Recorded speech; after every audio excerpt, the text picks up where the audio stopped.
Satu permasalahan yang selalu menarik yaitu ketika kita membicarakan tentang permasalahan-permasalahan pelik tentang iftirakul ummah atau bahkan tentang madhab-madhab dan kelompok-kelompok dalam Islam. Padahal jika kita lihat nasihat dari para ulama kita, orang-orang awam itu disarankan untuk menjauhi permasalahan-permasalahan seperti ini. Pada kesempatan kali ini kita akan simak salah satu nasihat dari para ulama kita, yaitu apa yang disampaikan oleh seorang ulama besar kaum muslimin, Al-Imamul Ghazali rahimahullahu ta'ala. Wa innama haqqul awwami an yu'minu wa yusallimu wa yastaghilu bi'ibadatihim wa ma'ayishihim.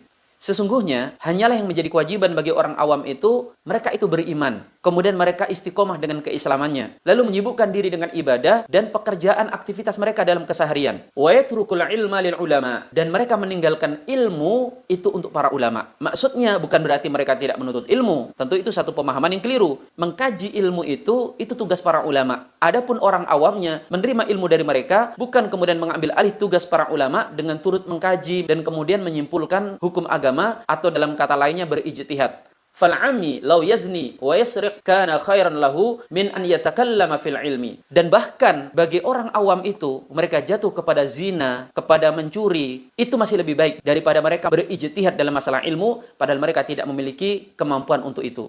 Fa innahu man takallama fillahi wa fi dinihi min ghairi itqanil ilmi waqa'a fil kufri min haitsu la yadri. Karena sesungguhnya kata beliau, siapa yang berbicara tentang Allah dan tentang agamanya tanpa memiliki kematangan dalam masalah ilmu, maka itu bahkan bisa menjatuhkan dia kepada dosa kufur tanpa dia menyadarinya. Kaman yarkabu lujjatal bahri wa huwa la ya'rifu sibahah. Hal ini beliau perumpamakan seperti orang yang terjun ke lautan luas sedangkan dia tidak bisa berenang. Wa makayidu syaitani fi ma yata'allaqu bil aqaidi wal madahib la tuhsar. Dan kata beliau, tipu daya setan dalam masalah pembahasan firqah-firqah, madhab-madhab itu ada begitu banyak tidak terhitung. Wa min abwabi su'idh dhanni bil muslimin.